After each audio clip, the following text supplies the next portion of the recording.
How to create a new database user in DirectAdmin. We assume you have already logged in to your DirectAdmin account.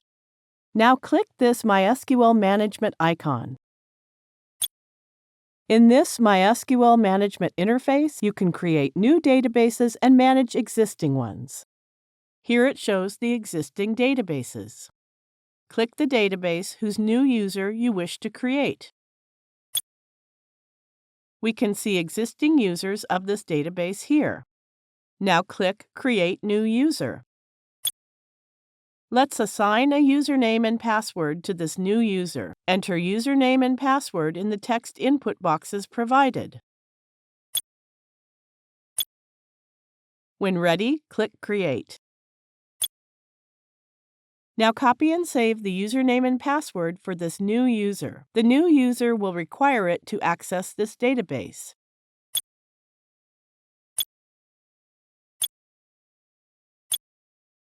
Here is the new user we just created. Thank you for watching.